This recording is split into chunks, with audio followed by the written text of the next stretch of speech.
गॅसवर मी कढई ठेवली, त्यामध्ये 1 चमचा एवढं तेल आपल्याला आधी टाकायचं आहे। त्यानंतर मी 1 कप एवढे हे वड्या घेतल्यात। यांना सांडगेसुद्धा बोललं जातं, पण आमच्याकडे मिक्स डाळीची ह्या वड्या बनवल्या जातात।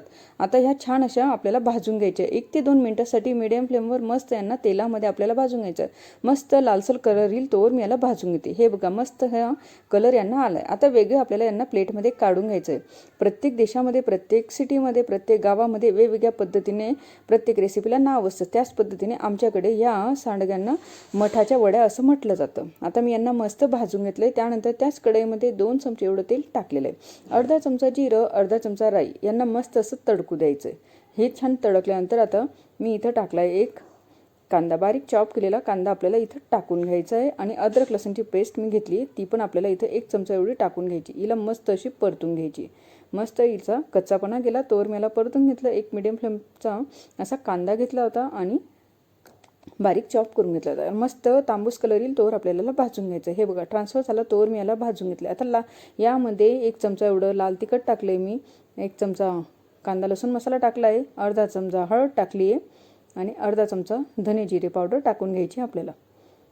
हे बघा अर्धा चमचा धनिया पावडर, अर्धा चमचा जिरा पावडर मी टाकून घेतलं। या मसाल्यांना मस्त असं मिक्स करायचं आहे। मसाला जर टाकायचा नसेल तर 1 चमचा अर्धा लाल तिखट अजून तुम्ही वाढवू शकतात। आता मस्त मसाला परतल्यानंतर यामध्ये 1 ग्लास एवढं मी गरम केलेलं पाणी टाकते। 1 ते 1.5 ग्लास एवढं गरम केलेलं पाणी आपल्याला टाकून घ्यायचं आहे। कधी पण भाजीमध्ये गरम केलेलं पाणी जर टाकलं तर भाजीला शिजायला वेळ पण लागत नाही, भाजीला कलर पण खूप सुंदर येतो। आता मस्त याला 1 उकळी आपल्याला येऊ द्यायची।